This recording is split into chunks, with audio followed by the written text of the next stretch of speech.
What's up? It's your man, Marv Glover. And the diligent, vigilant, meticulous, sagacious, conscientious, analytical, methodical individual, the chiseled Adonis. And welcome to the Hold My Nuggets podcast, here where we talk 50% sports, 50% real shit, 100% of the time. And if you don't like that, you can hold my nuggets. Suck my dick! Ladies and gentlemen, welcome to episode number 22. My guy sitting across from me, how are you feeling today? Absolutely magnificent. My back hurts. Does it? My back hurts. For the people who don't know, we have a production crew. I mean, the people who are watching on YouTube can see we got a lot going on here. They really can't. Well, they can. One of us, for y'all who don't know, one of us here is rich, and it's not the man in all gray. I'll tell you that much. But the man who is rich, sitting across from me, went out of his way and invested in some production equipment. But somebody had to carry that production equipment to the studio. Now it happened to be me. Now, I don't have a problem taking one for the team. What I do have a problem with is the team seeing me struggle on the way to the studio and walking right past me without me even knowing, and then me meeting him here. You an asshole. I just had to let the people know that. It has nothing to do with our programming for today. No. But you're a dick. You understand? I'm not comfortable. First off, yeah. I will not stand of slander of the man genitalia. It doesn't matter. Don't give me a compliment like that, but then say it and with such nefarious intent, such unscrupulous Machiavellian action. My back hurt. All right, you see, call me. I might have scoliosis now because you understand. Well, no, maybe not scoliosis. No, my might have spine. kyphosis, maybe lumbar stenosis, lumbar lordosis. I don't know what that is. Who knows? Maybe your back may be diagnosed with necrosis, and now it's a bit necrotic. You don't want to have that happen. I don't know what that means. It's kind of dead. You got dead cells. I dropped out after a year and a half, brother. I don't got a degree like That's you. unfortunate. I don't know these. Did words. Your parents know the official story? I thought you said I'm just going to take a break. I did a very long. You try to pitch them on the Kit Kat commercial. They didn't really work out that way. Not at all. He was playing the long game. There it is. There it is. And we're here. Now we're here producing this podcast. On episode Deuce. 22, man. Who would have thought? Huh? Who would have thought we would have made it this far? Word? You understand? How's the other podcast? Huh? How's the other podcast? Oh, magnificent. Wait, what episode are y'all on? Huh? What episode are y'all on? We're gearing to get to number 5. Woo! Because 5? we tape every other month. Oh wow, because when we hit you with those over an hour episodes, but when we talk substance. Right. Why don't you just retention. Invest all your energy into what you got going on? Oh, but I already do because I come over here and I body you. Right? No, you don't. Body. No, you don't. I think. What's the song? Body to body. Well, then now you're referring to something in a different context. I mean, no. I'm not using. Okay, you see what you did there. You do that to me on a regular. This is my first time. The ratio now. See, right. Now here you go. You about to make it. That's not even that. It's not even that. You understand? But I'm happy that we here doing the official Hold My Nuggets podcast. Yes, 22. We've come a long way. Have we? We have come a long way. To think that my podcast has come so far through my efforts.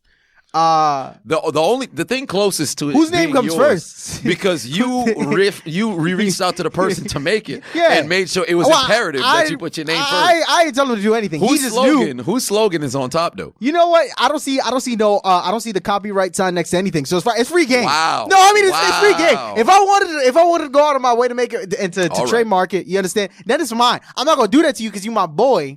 But I mean, it's with Marv Glover and you're Ann. Hey man, you're a compliment. No. Feel free to go still. We just gonna see if you can swim. I mean, is that a threat? Is that a threat? Ladies, no, it's not a threat. It's a guarantee. It's not a prediction. It's a spoiler. I'm not just sure I'm HIV positive. You're gonna hepatitis C yourself. Trying to swim. I'm just saying. You got to go get that checked out. That don't sound safe. That doesn't sound safe at all. You said hepatitis C. Hey man, Cardi B. But what we got going on here is there was a little bit of a big time game. Yeah. That has since passed. Last Sunday. That halftime show. Well, you said a little bit of a big. That's it was a little bit of a big. Oh yeah, absolutely oxymoronic. It's a bit of antithetical. All right. There's a little bit of cognitive dissonance that's going on in the word over there. But regardless, it was a big time game. Yes, sir. It was a big time game, and the most important thing was the battle of the tight ends between Shakira and J-Lo. It was something beautiful. I mean, that halftime show was magnificent. Some people say it might have been, the greatest of all time. I disagree. Which one would you say is the best? Oh, Michael Jackson, 1993. I've never seen this. Prince, 2006. There was a lot. You have Aerosmith, Britney Spears, Justin Timberlake, 2001. You didn't like the Bruno Mars Beyonce one? That was all right. That one was cool. Really? Too. I enjoyed it. Okay. That was cool. That was a good one. I never watched the halftime but I try not to. But then I mean, if it's on, it's on. It's not something that I look forward to. I let it play and then I'll just go get something to eat. Yeah, when Beyonce did hers, I remember it was a lot of people like, it's the halftime show surrounded by the Super. I'm like, okay, don't do that. I want to fight you. Now you just be make your location public. I mean, what's wrong with you? I'm with you on that one. But just hack their Instagram, say I support ISIS. They will put stuff like that. But regardless, that's not. But we ain't talking about the halftime show. What we're talking about is the actual game. See, it was the biggest game, Superbowl, in the NFL. The Superbowl, the culmination of the 2019 NFL season, where we saw the Kansas City Chiefs take down the San Francisco 49ers for the first time of them winning the Super Bowl in 50 years. And now it's been 25 years since the 49ers walked away with the Lombardi Trophy. So I'll ask you this much. Before I get into my synopsis, I feel as if I should ask you first, because I'm always providing my thoughts first. And the MVP always goes last. So I just want to make sure that I get your feedback on this game. What was your thoughts of Super Bowl 54? How did you feel in the Battle of the Bloods? Because both teams wore red. I want to know how you felt about the championship game. I'll leave the floor to you. I appreciate that. Yeah, the championship game was fun to watch. Didn't live up to my expectations ultimately because I, along with everyone else, thought it was going to be a shootout. Everyone's predictions was like 30 plus points and up for both teams. 30. I think I predicted it was going to be like 38, 33 or 35, 31 or some craziness like that. I said 30. I said 34, 20. What was that? Final score was like what? 24? No, 31, 20. 24, 31, 20, whatever it may be. Still a fun game. Still a fun game to watch. Wasn't a game for the ages like I thought it was going to be, but a very much so well-balanced game. The 49ers came out and established the run early. They got Deebo Samuel the ball early. I don't know about you, but with me, when I pay attention to certain play, as I watch the game, I kind of try and predict in my mind who's going to be MVP based on what I'm seeing as the game progresses. And earlier on, they made sure to get Deebo Samuel active. And I'm watching, I'm like, yo, if they win this game, he's got to get MVP because they had him damn near doing everything from, I think they did some sweeps out of the backfield to some pass catching. They didn't make it a mission of theirs to put the ball in Jimmy G's hands often, which we expected. But when they did, he got the job done for the most part, excluding that one interception that he had, which was very foolish. When I think he tried to throw it out, but then it was picked off by Breeland. Yes, I believe it was. Yes. But yeah, it was for the most part, it's a pretty well balanced game. For the first three quarters, however, it was. I don't think either team possessed the ball for more than 4 to 5 possessions, so it was a pretty long, drawn out game. On the Chiefs' side of the ball, they looked regular. We knew how serious this 49ers defense was, but I didn't know that they were going to do what they did ultimately to the Chiefs for the first 3 quarters until, towards the end of the third and going into the fourth, they were able to finally take the top off. But all in all, some of the key plays for me that stuck out was I'm looking at the Tavarius Moore, the pass interference that he had on Kelsey, which for me, I'm watching and I'm like, I think that was a game changer for them, because then right on that, the following play after that, I think Kelsey was able to come in and secure the receiving touchdown for them. Yeah. I think if that pass interference doesn't happen, then they're either forced to go for it on 4th down. Who knows how that goes? But then ultimately, the ball would have been in the 49ers court for them to go out there and finish the game off. I'm looking at that play. I'm looking at a DB, another DB for the 49ers who Richard Sherman, man. I mean, we talked about this before. Yeah, we did. He got cooked. He got. That was tough to watch. He ran into Chef Ramsay. Yeah, it was. Sammy Watkins had a day on him. Tyreek Hill put the moves on him here and there. Every time you looked up, it seemed like Sherm's face was in the ground, or he was kind of just looking around. He didn't get off the bus, man. It was really tough to watch. Sammy Watkins had a day on him. What was it? 5 receptions for 98 yards. Tyreek Hill 9 receptions for 105 yards. That was also very much so tough to watch. I think one of the biggest plays that happened was the Sammy Watkins reception on it. It was 2nd and 7 in the 4th to set up the D. Will touchdown, I think, to the corner. There was that.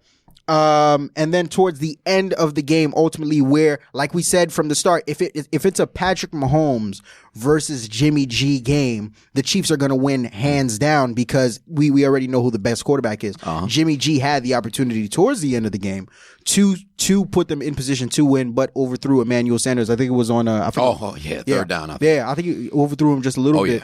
By 5 yards. Yeah, that was tough to watch.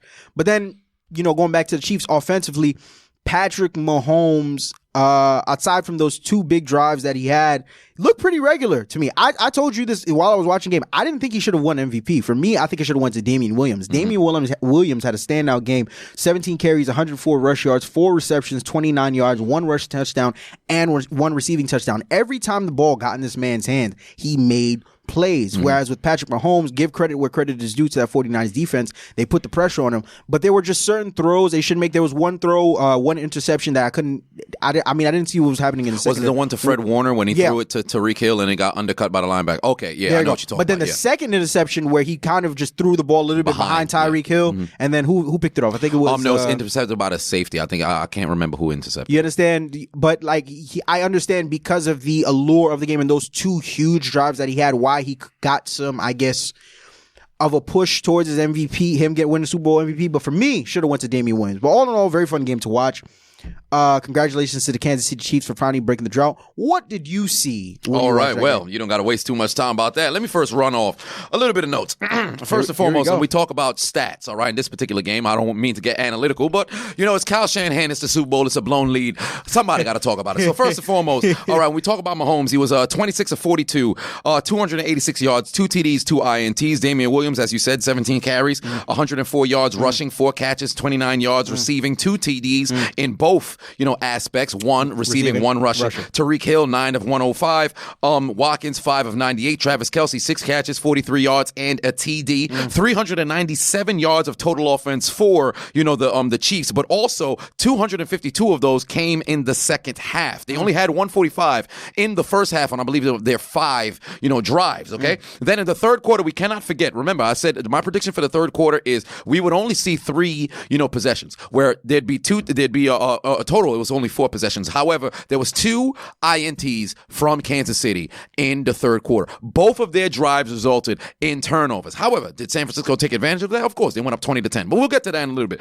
Total 33 minutes of time of possession. They were 42% on third down, and they allowed 4 sacks. The San Francisco defense, the defensive line was playing great football all day for, I would say, about 50 minutes. But we'll get to that in a little bit. All right, let's flip to the 49ers side. Jimmy G, 20 of 31, 219 yards, a TD, 2 INTs. Terrible INTs, I should say. The first one, the man threw with his eyes closed. What the hell was he doing? But we'll get to that in a little bit. All right, Raheem Mostert, 12 of 58 and a TD. Tevin Coleman, 5 carries, 28 yards. Deebo Samuel, 3 carries, 53 yards, and also 5 catches, 39 yards. But we must keep in account he had 6 first downs. Every time the man touched the football, he moved the chains. But I'll get to that in a little bit. All right, Evan Bourne, pardon me, I said Evan Bourne. Kendrick no. Evan Bourne, that is the pun, WWE wrestler, but we ain't talking about that right now. Shooting star press into an RKO, rated RKO, but we ain't doing that right now, okay? 2 catches, 42 yards. Kyle Juszczyk with 3 catches, 39 yards, and that 1 TD. And then Emmanuel Sanders, non-factor with 3 catches for 38 yards, 351 yards total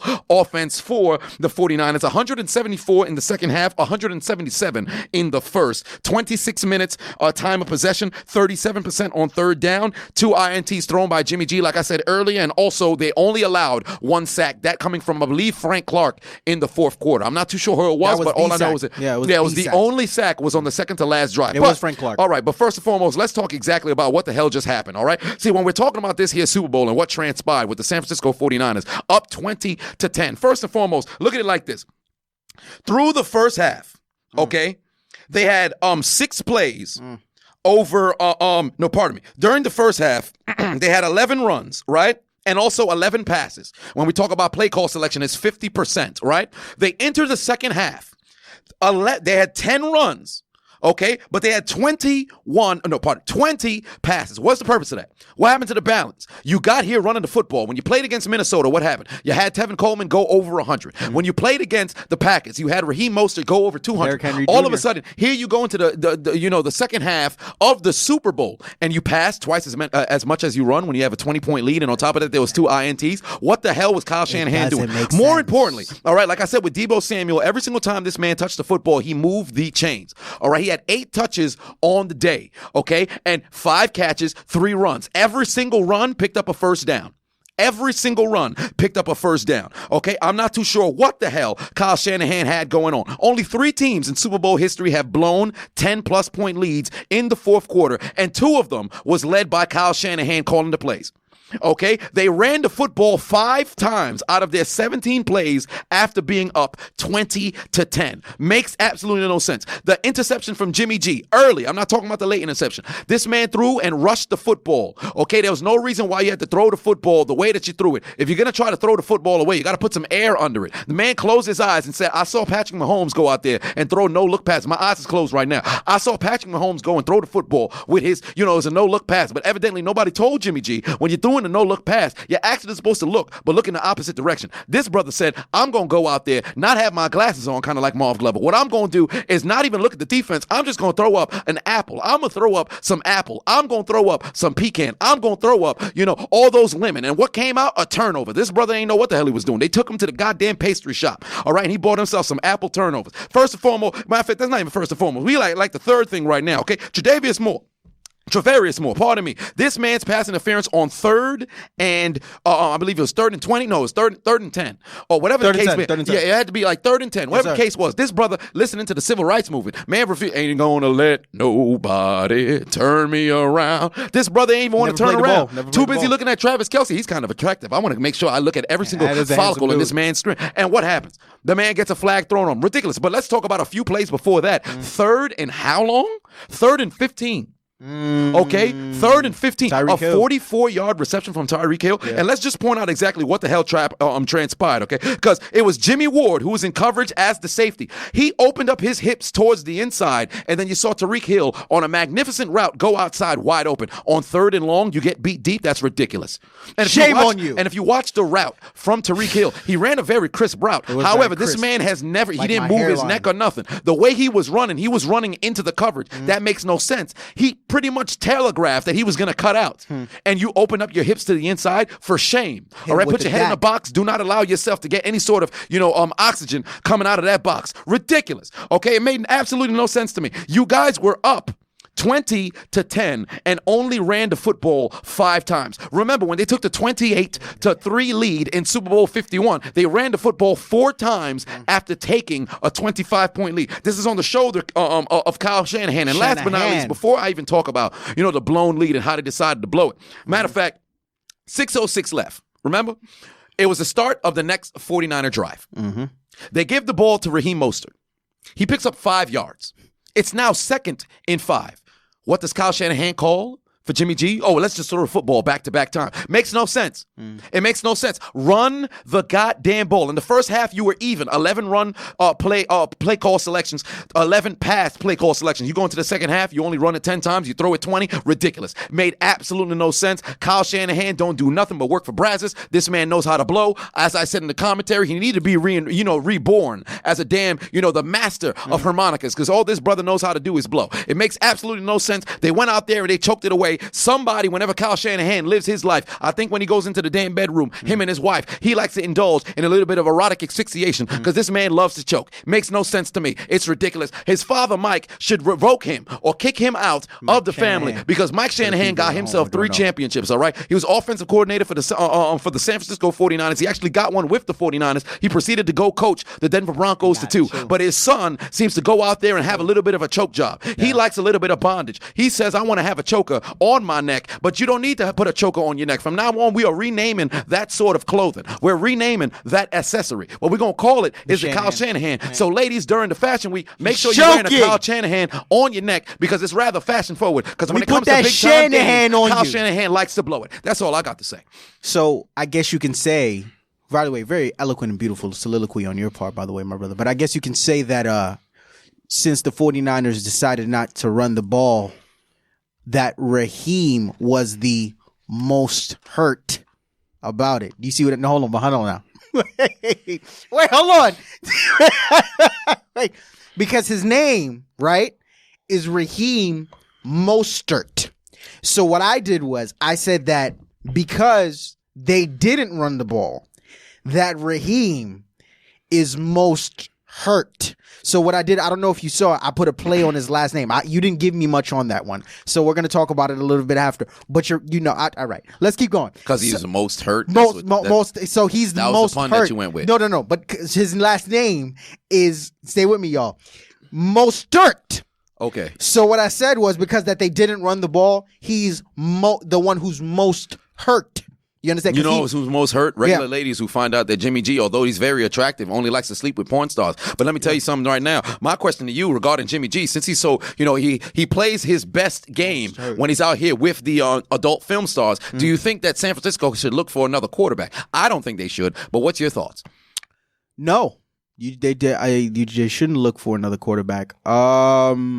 I don't see a reason to do so because their plan, like you said, they had a game plan that ultimately worked for them all season long. This was a football team that was very traditional down the wire. We're going to run the football. We're going to play hard, aggressive, physical defense, and we're just going to come down there and we're going to win football games, regardless of how many possessions it takes, how long, dominate time of possession, things of that nature. They had a formula that worked, and in the biggest game on the biggest stage, they decided to deviate from it when they didn't have to. So now to put all the blame on a guy like a Jimmy G, granted there were he did have the opportunity to make the throw to an Emmanuel Sanders to save the game, but he didn't have to be put in that position because if they stuck to the game plan, then the 49ers would have won that game easily. They gave that to the Kansas City Chiefs. Not to take anything away from what the Chiefs did, because Patrick Mahomes and that team did come up when need be. But no, to put it all on Jimmy G's shoulders and say, well, we need a new quarterback. I think that early on he did show, or not even just early on, throughout the season, he's made plays when his number has been called. There have been some throws that he's missed and overthrown, and he does have to work on taking better care of the football, but that's going to come with time. I think you said it best, right? We got to understand, Jimmy G is still very much so young. Yeah, 20. He's only had, how many starts do you have in his career? Like 29 or something like that? Something like that. Yeah, he hasn't passed 30. He has a long way to go. And I think that because we're in such a win-now league, ultimately anytime a quarterback isn't able to get it done, or since Patrick Mahomes is now the standard, if we don't have a guy who's Patrick Mahomes or Aaron Rodgers or one of these all-time great, or in Patrick Mahomes' case, on their way to being all-time great quarterbacks, we're ready to throw him to the trash. No, Jimmy G is a good starting quarterback. I say that they stay with him. They build on whatever it is that they need to build on going into this upcoming draft and the offseason and get ready for next season. Now, ultimately, as we know, as we've seen from the Los Angeles Rams, we've seen from the Carolina Panthers, and we could go all down the list, it is extremely hard to make it back to this game. And of course, that is the standard that I'm pretty sure the 49ers hold themselves to. So we'll see what ultimately happens next year. But to put it all on Jimmy G and say, well, we need a new quarterback, I'm not with that. What are your thoughts? All right. Regarding Jimmy G, I'd say no. The brother's still young. You're only 28 years old. You're coming into your own. More importantly, when we talk about his production this past season, the man was 7-0 when he threw over 250 yards. Right. So that shows that, hey, when we have to pass the football, we can pass the football. My only thing is just a play call selection. My thing with quarterbacks has always been, if you are on the field and you see what's working, you must be assertive. I'm too tired of all of these different quarterbacks. Hey, man, that was a play call. That was a play call. That was a play. If you've established yourself in the league, in the case of Jimmy G, you haven't. Yeah. But if you see this is working, make a check at the line. Make a check at the line. Call your own plays. I'm not saying go out there and just be completely defiant. And incognito. But if you at the line and you called the play, you see, hey, let me check into something else. Go with your gut, man. Go with your gut. I like quarterbacks that have gumption. Right. All right. I like quarterbacks that have a little bit of grit. Right. In the case of Jimmy G, I've seen times in which he does showcase that. I've seen other times where there's mental lapses. But again, this is only his second season in which he's the full-time starter. More importantly, last year was cut short. So we'll see where he goes from here. I don't say they should make a move. And also, because there was a bit of overreaction regarding that. Now, regarding another overreaction with Patrick Mahomes, a lot of people are talking about he's on the way of becoming the greatest of all time. I say, ho, slow your roll now, player.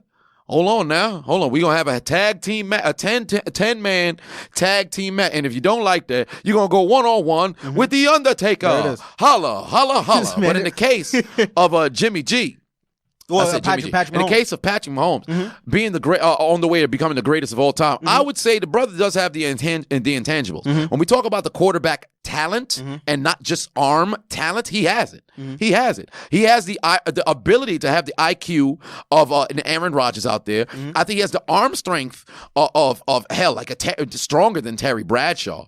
I mean, it's stronger than Michael Vick. This brother can launch, 75 yards from his knees. It may be better than Brett Favre. Right. All right. When we talk about arm strength, and he has the full package. He has the full package. He definitely does have the potential to become, the greatest of all time. It's only year number 3, so it's still young, and second year full-time starter. You win MVP, then you go on and you win yourself a Super Bowl and a Super Bowl MVP. You got a great core around you. You got most likely a future Hall of Famer with Travis Kelce, the only tight end in history to have 4 consecutive 1,000-yard seasons. Tariq Hill, he's well on his way to be. He can make himself a solidified elite receiver. So you definitely have the core around you. Andy Reid, I think he just turned 50. Actually, I thought the brother turned 60. Whatever the case may be, he has another 10 years of coaching. Yeah, exactly. If he wants to, because he finally got that monkey off your back. It's been 21 years. Who knows how long he wants to stay? He might pull a Bill Cowher. I finally won. Let me see if I can repeat. Oh, I can't. All right, that's it for me, folks. And then he just goes where he's at, or whatever the case may be, and go into, ride off into the sunset. Whatever the case is, for Patrick Mahomes, I think he can be well on his way, but it's too early to call. Okay, well, here's the thing. When you look at his resume, just far, like you said, he just finished his 3rd official season. I believe he's 24 years old. He has Pro Bowl on his resume, All-Pro on his resume, regular season MVP on his resume, Super Bowl champion on his resume, and now Super Bowl MVP. He literally checks off all the boxes, so much so to the point where you have to understand, even if Patrick Mahomes for the rest of his career never even makes it back to at least the AFC Conference Championship, but he just dominates all throughout the regular season for the rest of his career, he's going into the Hall of Fame. Oh, absolutely. That's guaranteed. Absolutely. Now, when you talk about GOAT, there's a lot of things that go into being in that conversation. When we look at Tom Brady and the New England Patriots, what makes their situation so unique, obviously, of course, it's the greatness of Tom Brady and Bill Belichick, but beyond that, it starts from the top going down. Me and you talk about this religiously. It's not like basketball where one person can literally change a franchise or rise above a franchise. There are so many factors that go into the success that has to go into the success of a Patrick Mahomes. In the case of him, he's been blessed and fortunate enough to come into a situation where, one, he got a chance to sit behind Alex Smith for a year, so he was groomed into the situation. He wasn't just thrown into the fire. 2, he has an offensive-minded head coach in Andy Reid who's very much so revered and respected and highly praised by all damn near, if not all. Absolutely, damn near all of the players. I know, and I've never heard a negative thing about him. Only high praise for the man. And he knows football. He knows what he's doing. Right? And then on top of that, when you look at the team that the Kansas City Chiefs has been able to put around him, defensively, there's always been question marks. But offensively, they've always found a way to put playmakers around him. Going back all the way to Kareem Hunt when he was there, even till now, you have a Tyreek Hill, you have a Travis Kelce, guys who are still in their prime right now and probably have another good 4 to 6 years in them, give or take, right? You just drafted a McCall Hardman who's showing a lot of promise. Let's see what DeMarcus Robinson could do if he could learn how to use his hands for something more than just decoration. The offensive line does need to get buffed up. That's a whole different thing. But in order for Patrick Mahomes to become the GOAT, it's beyond him. Like we said, he checks off all the boxes. He has everything he needs. Beyond just talent, the team actually rallies around him. The man is a leader. Now, moving forward, it's entirely, we got to consider 2 things. And me and you have talked about this. First thing, his contract situation. We don't know if he's going to be willing to want to take less, knowing that it'll help to the team to secure more talent for him in the years to come. Because if he wants to, he's in he's in the perfect position right now to become the highest paid player ever. Absolutely. We're looking at the first player who's probably going to get signed with like $40 million a year, something crazy like that. Oh yeah, probably. He bring back up the brink if he wants to. But if he's like, you know what, I want to win more Super Bowls, whatever it may be, and I know I might have to take a little bit of money, and I'll see if I can make that back through sponsorships, he'll do that, right? And then from there, it's like I said, management's job. They've done a great job this far of consistently putting the pieces around him to where he'll always be, that team will always be in contention to make it back to the game. Like I said, it's extremely hard for the people who go there and win and for the people who go there and lose. But ultimately, for me, I think that in his career, initially I did think he would make it back to at least 3 more. Thinking about it more and more, I think that was a bit of a stretch. I'll be more realistic and say I think Patrick Mahomes will make it back to at least 2 more Super Bowls in his career. And if he is able to make it back to those 2 more Super Bowls and win Super Bowl MVP in at least one of those 2 Super Bowls, and continue at the pace he's been going, he'll definitely find his way in the GOAT conversation. All right. Now, regarding the quarterbacks versus Father Time, there are some old guys who are, occupying that space of greatest of all time. There's a lot. You got Brady, you got Breeze, you got Rodgers, all these different quarterbacks. What's your thoughts on Brady? Where do you think he's going to go? Brady is an interesting situation. This is the first time in this man's career that he is going to be a free agent going to the offseason, and all eyes are on him. We're hearing talks about the Las Vegas Raiders. You know that they're making a new move to a new location. That would be huge for that team. You have the Los Angeles Chargers, who seem like they have they're basically getting ready to say their farewell. And now go Chargers. There you go. There they go. Say their farewells to a long-time quarterback in a Phillip Rivers. Going back to your point about if Jimmy G should be, if they should move on from Jimmy G, there were talks, not amongst the league, but just amongst media people of, wouldn't it be crazy if they moved on, which would be pretty ironic. Can you imagine going from Brady's backup to getting moved for Brady again in the 49ers? Mm-hmm. But, Brady getting signed by the 49ers, and the list goes on and on. What is Brady's best option for free agency? When you think about it long and hard, realistically speaking, it probably would be to re-sign with the New England Patriots. The last time you talked about this, I was like, okay, the Chargers, because if he does leave, he needs to go into a situation where they're one quarterback away from being contenders. And when you look at the Chargers, they have some really, really good pieces there, and to have Brady in that system, it would be interesting to see. And he is a Cali native, so going back home would be great for him.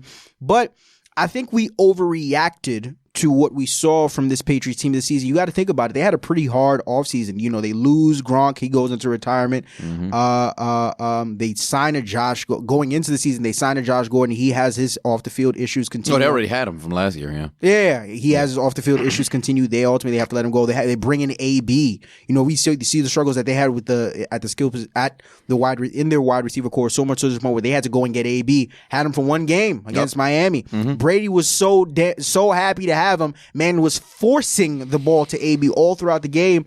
Even after, all of his off the field issues happened, Brady was vouching for this man to stay, but ultimately they let him go.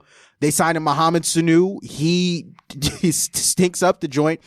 Yep. They had a great defense early on in the season, but once they came in touch with Baltimore, we damn near didn't hear anything about them going on season. I think because we're so used to the Patriots being so great, especially in the way that they lost going into the postseason, losing in the first round to the Tennessee Titans. I think we got to just pump the brakes a little bit and understand that this is still a Bill Belichick-led team, and this is just a hiccup of a year for him. The man has consistently provided the pieces necessary for this team to remain in contention year in, year out. So let's see what happens this offseason. However, this is bigger than just pieces and management and things like that. From the reports that have come out, it's more of an ego thing. Yep. Brady wants to see if he can win without Belichick. Belichick wants to see if he can win without Brady. We don't know what's going to happen. But if I'm Tom Brady, if I'm giving advice to Tom Brady, there's no place, it's not his home, but there's no place like home in the case of the football team that he's been playing with for 20 years now. You have a Hall of Fame head coach. You are a Hall of Famer in yourself. It would look phenomenal for you to finish, because it doesn't happen for most people, for you to start and finish your career for the same organization that you've won 6 Super Bowls for. If I'm Tom Brady, I'd stay. What are your thoughts? If I was Tom Brady, I'd stay. I wouldn't leave. Now, if there was any other place that I'd probably go, it's probably San Diego. Well, not San Diego, Los Angeles. That'd be the only spot. Going to San Francisco, that's so far-fetched. It's not going to happen. Mm-hmm. But, in his case, it makes no sense to leave. You've had the benefit of having, Josh McDaniels. From my estimation, I think Brady has only had 2 offensive coordinators his entire career. I think when McDaniels had left, in 2000, I think it was 2008, to go to coach. And I think it was Denver. Yeah, and then he came back after. So Brady hasn't had, and whenever they won on the Super Bowls that they won, it was a core of 5 guys. You just had I think it was the offensive line coach or one of the coaches of Belichick's core 5 that have been around since he took over. Some of them are retiring. Other people are looking towards greener pastures. Nobody knows what the hell McDaniels might do, moving forward. I don't know if he's going to re-sign and return. I'm not too sure if he's going to leave and go somewhere else. Maybe he might. But, if I'm Brady, I'd stay in New England. What's the purpose of leaving? Just stay where you at. Just like the same thing that's happening right now in New Orleans with Drew Brees. A lot of people talking about, man, what his future is going to be. You saw some reports coming out talking about, we think Taysom Hill is a franchise quarterback. No.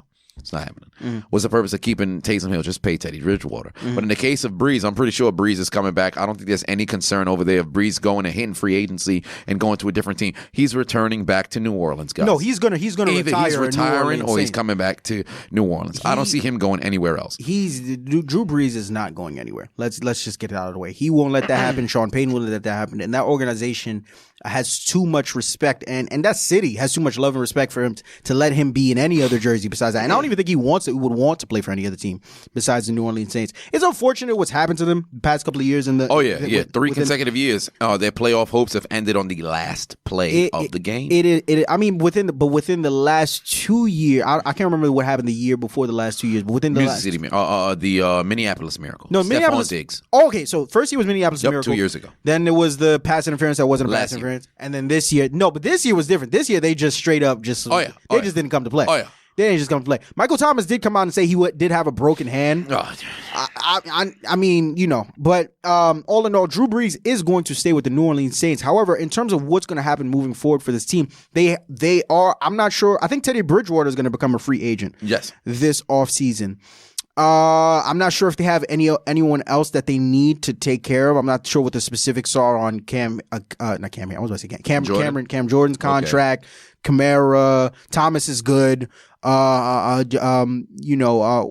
Yeah, I think all those guys are good. I think all their main pieces for the most part are taken care of. So this team going into next season will still be in contention for to be a Super Bowl contender. However, this is now the 3rd year in a row where you can kind of look at Drew Brees and say, his age is starting to show. There are certain moments. Yeah, he has lapses. He in some of these postseason games and even some of these regular season games where he looks old. Like, let's just call it what it is. He looks old. He looks ordinary. He just doesn't look like the Drew Brees that we all know and love. For the most part, the accuracy is still there, but what really is like some of the decisions that he's making. Like you said, some of the mental lapses that he's having, taking sacks when he doesn't have to and things like that. We can go down the list, but all in all, he will return. However, I think, like I said, because I told you going into this postseason, my favorite to come out of the NFC was not the 49ers. I thought that you could have made the argument that the Saints, was not the best team in all of the NFL. They were second to Baltimore. I thought that they were going to be the ones to come out the NFC.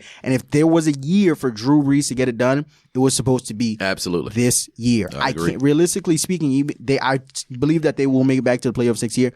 But I just don't see him getting back to that big game. So for me, if he is going to retire New Orleans Saints, but I don't think he's going to get another ring. Okay, so I'll ask you this much, or I should touch on a little bit. There's some other quarterbacks in the old guard. In the NFC. Before I get to my guy in the AFC, we'll talk about that Aaron. Yes, sir. There in Green Bay, a lot of people are questioning, what Aaron Rodgers has to offer after that tough NFC Championship loss, him and the fumble and also that bad interception that he threw as well. But regarding what the man has in the tank, I don't question Aaron Rodgers at all. As Stephen A. Smith would say, that's a bad man. Yeah. So I have no questions regarding, where he goes. My only thing is it still lies in the shoulders of the GM. Are they going to give him the right defense that is actually legitimate? Not a defense that just shows us lapses.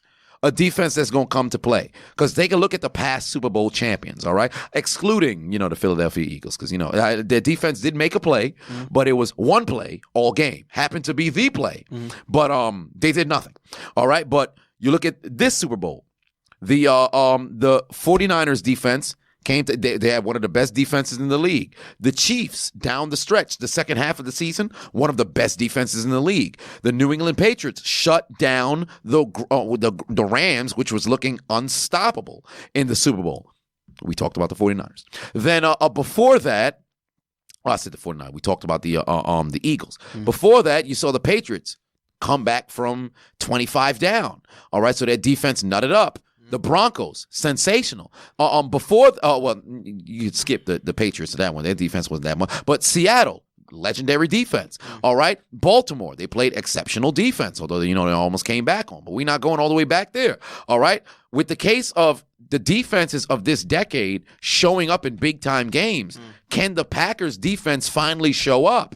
Because over the course of this decade, they've given up over 30. No, the 49ers exposed so much. Yeah, they've given up so much points. Yeah. So Rodgers literally does need help, because when Rodgers makes a mistake, it's over.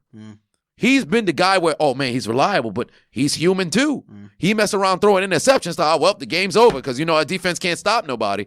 And there it was. So in the case of Rodgers, I have no question regarding his, what he can bring to the table. It's going to be another situation where we question what can this man do for you, because he's the kind of guy who could throw for 5 touchdowns and still lose by 3 touchdowns. It's like that. I agree with you on the defense, but I'll take it a step further. I also think that going into this draft, I would like to, in the first round, I wouldn't be surprised, and I would also like to see them take a wide receiver with their first pick. Because all throughout the season, we knew that Davante Adams was the number one option, but he was the number one option so much so to the point where essentially outside of him, from what I saw, Aaron Rodgers didn't really have that much of a consistent number 2 to help him out.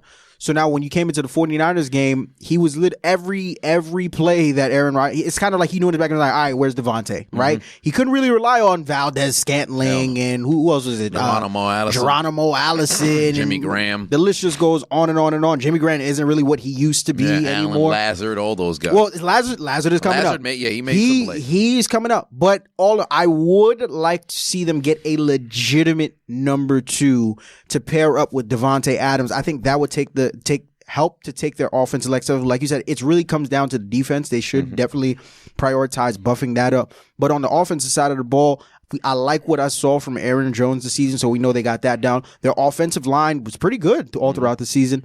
I want to see him get a legitimate number 2 that's going to help him, and also, like I said, help create more options and opportunities for them in the passing game. But all in all, they're also going to be another team going into next season, right off the bat, going to be in Super Bowl contention because they have the pieces. It's just that defensive side of the ball that just needs to figure it out. But there's that. But now, going to the AFC, I mean, you got the hat on. You knew it was coming. Your guy. Oh, yeah. Missed the entire season.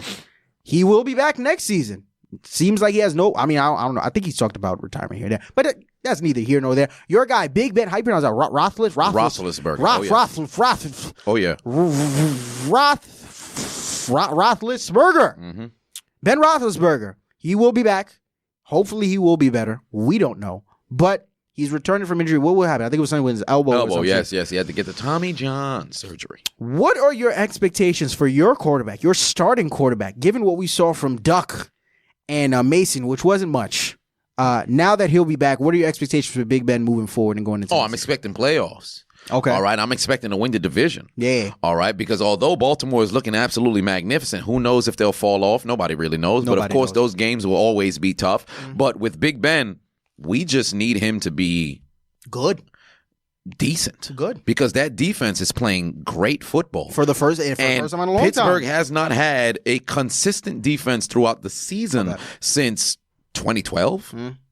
When we got T-bowed. That was probably the last time that there was a defense that showed up. 2017, the defense was playing great, and then all of a sudden, actually, I can't say 2017. Actually, it was 2017 before Shazier, my back, and then that was pretty much it. Right. So, they just need a defense, and now they have it. Roethlisberger coming back. Juju Smith-Schuster, hopefully he can be healthy the entire year. A lot of people questioning, oh, man, he's not a number 1. Look at his numbers. He missed 4 games, I believe. And on top of that, you're playing with a rotating, a quarterback room. So with Big Ben, I'm excited for him to come back. Although a lot of people talk about interceptions here and there, it's not as if it's like, game after game, he's turning the football. It's just there'll be isolated games. He turns the football over a lot in those games. But outside of that, He's playing good football, man. I just need Ben to go and throw maybe for about between 3,700 and 4,400 yards. Give me 22 touchdowns, about between 8 to 12 interceptions, win 12 games between 10 and 12, and we're good, man. I have no doubts Ben Roethlisberger will return and gun like the gunslinger that he is. But now the question is not about his ability. We know what Big Ben Roethlisberger can do. The asterisk here, however, is what he can do when healthy. Oh yeah, that's been the biggest thing with him throughout his entire career is his health. He's always had some type of injury, and it's never really been consistent. It's really been all over, from shoulder this to elbow that to knee this to ankle that to big toe this to finger. The list just goes on and on and on. Now you have a player who's up there in age, getting ready to go into, what season is this for him? 16. You understand? How confident are you in his ability moving forward to stay healthy? Obviously, before you answer, football is an unpredictable game. You never know what's going to happen on any play. But how confident are you in his ability to remain healthy and stay on the field throughout the season? Oh, very confident. I think although the offensive line has since, taken a step back, it's kind of like Dallas's offensive line. We're going to talk about that in a little bit, where they were the elite of the elite in the top three, and then all of a sudden now you have question marks like, whoa, are they as good as we thought they were? But perhaps that could be adjustments coming from the quarterback, whatever the case may be. But in the case of Big Ben, I'm confident, man. I'm confident in my quarterback. I think he's going to come back and fire away, take care of business, make people look better than they actually are. You got an ascending James Washington, Juju Smith-Schuster playing well. You got Deontay Johnson now, who have come into his own. All right, first team All-Pro on the special team side, so you already know he's got a little bit of a chip on his shoulder. Like, whoa, wait a minute, I may be killing on special teams, but let me show you what I can do on offense. I'm no Devin Hester, all right, where I'm good on special teams, I'm no good on the offensive side of football. So I'm excited to see what Big Ben's going to do, man. I'm excited. He's going to be great. But you mentioned one of my teams that has a young quarterback. Oh, yeah. We're looking at some of the old quarterbacks. We are addressed and looked at some of the old quarterbacks going into the season, but now we got to look at some of the young quarterbacks. The season is done, a new season is on the horizon, and there is a lot of young talent all across the league. We got Dak Prescott, we got what's son's name, Deshaun Watson, Patrick Mahomes, of course, Lamar Jackson, stunning and gunning. We got who else? Friggin' Jameis, 30 for 30, Winston. The list just goes on and on and on and on. But I want to start with my guy. Big Dak. I gotta ask you before I get answer, because I might get emotional if I answer first. Given what you saw last season, given what you know about this team, given what you've been following according to this team, what are your thoughts and expectations for Dak going into next season? Well, for Dak, I need no less than a second team All-Pro kind of season. Well, then again, no, not necessarily, because Dallas needs to run through Zeke. So if I'm Dak, I want to you can't get over 10 interceptions. Got to protect the football at all time, but command this offense. What my goal for Dak this season is, you become like a Peyton Manning. When you talk about head in the playbook and you understand ability to read the defenses, my expectation is a very efficient season for Dak Prescott, and it cannot settle for anything less than that. He has to go out there and truly command the offense. You could have a good statistical year, all right? Dak played, good for the most part, but then you would see there's moments in the game like, it's time for you to take over, and he just does not have that. He has to step up to that level, and that all starts in the film room. All right, there'll be guys who are kind of slacking, but you got to be able to put them in the position. So what I would like to see from Dak, my expectation for him, he has to step it up. We've seen year in, year out. He's since stepped up here and there, at least regarding his performance. Nothing is as flary as his first year, but for me, he's got to take a step, not just that leader role, because he does have that, but on the field, you have to put fear into the opposing defense. I think that my expectations for Dak is simple. I think he's about to have the best season of his career thus far, and I'm going to explain to you why. He's looking around on this 53-man roster, and he's scratching his head. He's confused. He's like, wait a minute. Ezekiel Elliott got paid, but Ezekiel Elliott is having all these off-the-field issues, and he hasn't really been as consistent. He doesn't mean as much to this team as I'm supposed to mean to this team. Wait, hold on. DeMarcus Lawrence just got paid. That's cool and all, but what about me? What's going on? He's turning his TV on. He's here in the way that ESPN, Fox Sports, the list just goes on and on. Everyone's talking about him. Does he deserve to get paid? Does he deserve to get paid? Now Dak is literally sitting down to himself. He's hearing all these rumors and reports about him getting a franchise tag. And I think that Dak Prescott, if he didn't have one before, he definitely has one now. He has the biggest chip on his shoulder, bigger than anybody else going into next season, because he understands that this is a quarterback-driven league. He understands that he's won in the postseason, something that one of his counterparts within the division, Carson Wentz, hasn't done. He understands that he's been a Pro Bowler. He understands that he's been consistent, hasn't missed a start since he's been here, and his career and the trajectory of his career is only going to continue to go up. He doesn't understand why he hasn't gotten paid, and he's about to be a man on a mission going into next season, especially given that his head coach, who is going to assume is going to be the play caller for the Dallas Cowboys offense in a Mike McCarthy, is a pass-happy coach. This man loves an offense that passes the football. I think when he was coaching for Green Bay, nobody passed more on, I think, first down when he was a head coach for Green Bay than Mike McCarthy's offense did. So Dak Prescott is locked, loaded, and ready. Given all the talk, given the fact that he's looking in his bank account and he still doesn't see that contract has been signed, that check has been sent, I think he's getting ready to have the biggest season of his career. For me, I'm not going to predict numbers. It's too early for me to predict numbers, but like I said, I think he's getting ready to have the biggest season of his career. Moving on from him, though, we have another quarterback in the, not the NFC, but in the AFC, Deshaun Watson. Another disappointing end to their season, even though they were able to win one postseason game against the Buffalo Bills. But going into next season, what are your thoughts and expectations for Deshaun Watson and this Houston Texans team? Well, for one, I think it's going to be a lot of the same, but the only thing that really can amplify them is the health of Will Fuller. If Will Fuller stays healthy, I expect Deshaun Watson to rip up the league. He could possibly go on and win an MVP. I think he's going to hit this season with the same flair that he had when he came out in his rookie season before he got hurt. All right. I expect DeAndre Hopkins to return back to that. Oh, wait a minute. You guys talking about Michael Thomas best in the league. Let me remind you who the hell I am. I expect him to return back to that with the help of Will Fuller being healthy. But that's all, it depends on the health of guys. All right. You're going to get a Lamar Miller back after tearing his ACL on, I believe, the first play of the season for him.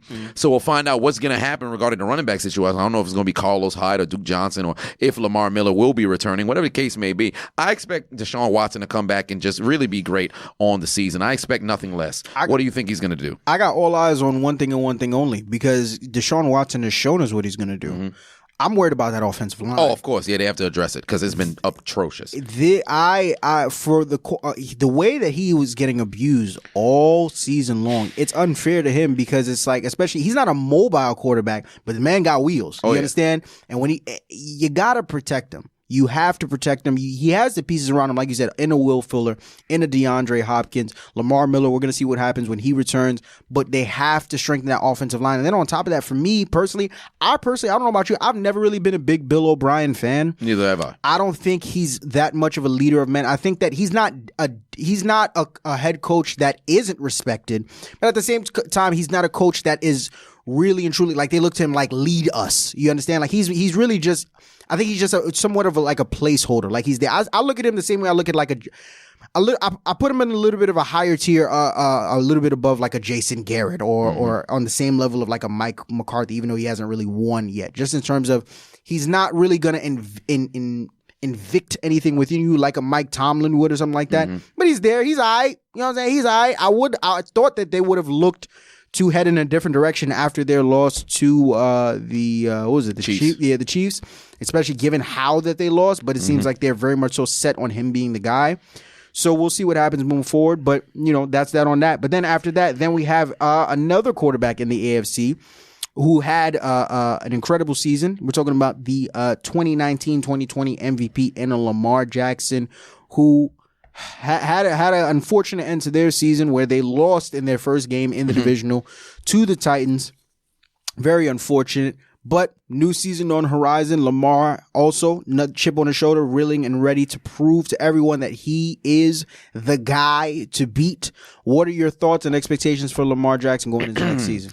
I'll say this much. What we have seen over the course of the last 2 seasons was MVPs losing in the postseason, and the next year they win the Super Bowl. 2 years ago, Tom Brady.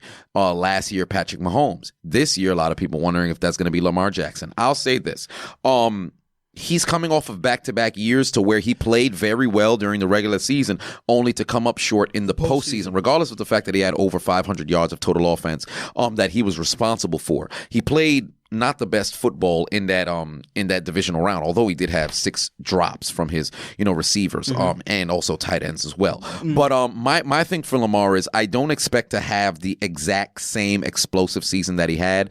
His offensive coordinator most likely will get a job somewhere else. I'm not too sure if he's signed already, but he will be leaving, so I'm curious to see how that guy will play. But I expect him to have not necessarily similar numbers, maybe not lead the league in passing, but he should have that same efficient, ability. But I don't think he should continue to run the same way that he does, to where I'm looking at my first option, it's not there, let me go and run. I think he has to establish a little bit more of the ability to pass. Now, if it ain't broke, don't fix it. But I'm just saying, if you can make yourself a threat from being in the pocket, now they're going to be like, all right, hey, we can't keep him in there, but if you let him out, you're playing right into his hands. So I expect them this upcoming season, really, it should be not 14 games again, most likely about like a 11 or 12 range that they're definitely capable of.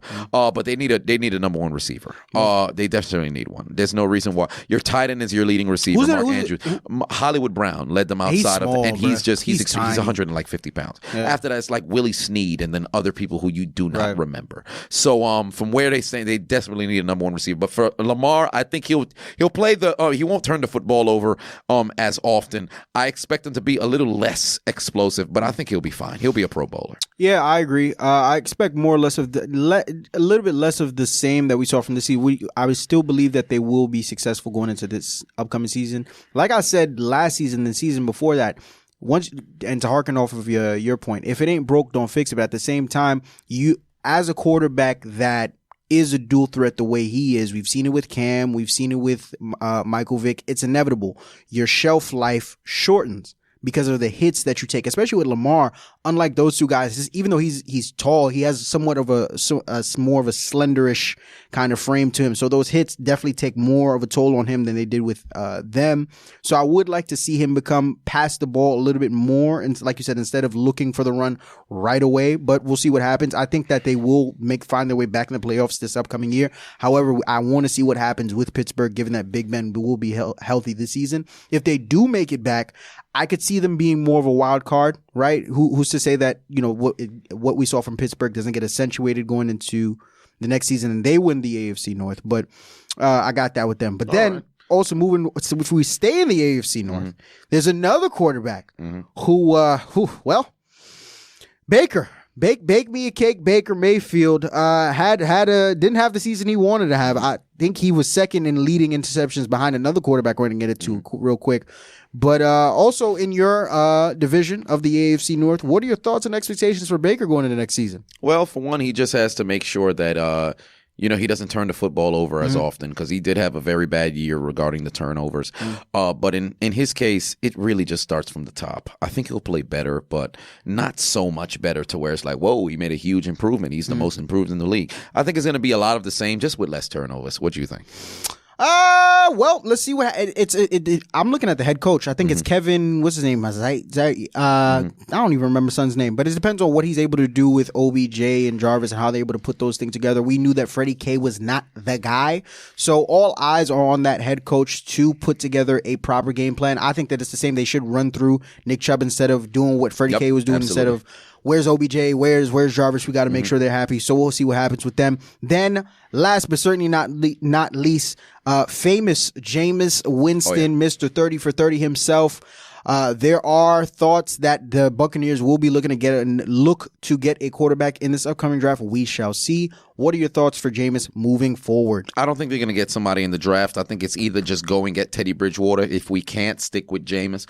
But wherever he goes, I think he'll probably be starting for some team. I don't know who, but I think he'll be starting for a team. If not Tampa, I have no clue where he'll be, but I think Raiders, he'll end up maybe? on a team. No, I doubt it. I think they're going to roll with Derek Carr. But for Jameis, I think he'll be just fine. He just has to stop turning the football over. He's a good quarterback. He just has to stop turning the football over. He'll be more than fine. I think he'll stay with the Tampa Bay Buccaneers. I think that Bruce Arians thinks that he can fix them. We thought that he could fix them despite the season that he had. It seems like his problem just keeps getting worse and worse. It'll be hilarious if he comes to next season and tops his record. But all in all, ladies and gentlemen, that concludes this episode of the Hold My Nuggets podcast. This is episode number 22, brought to you by your boy and the Chiseled Adonis. As always, like, share, subscribe. Be sure to stay tuned for episode number 23 coming very, very soon. Playoffs will be coming for the NBA. Best believe we will be covering that as well. But as always, I am the host with the most, Marv Glover. And the diligent, vigilant, meticulous, sagacious, conscientious, analytical, methodical individual, the Chiseled Adonis. And this is the Hold My Nuggets podcast. Here where we talk 50% sports, 50% real shit, 100% of the time. And if you don't like that, you can hold my nuggets. Suck my dick. Thank you. Good night.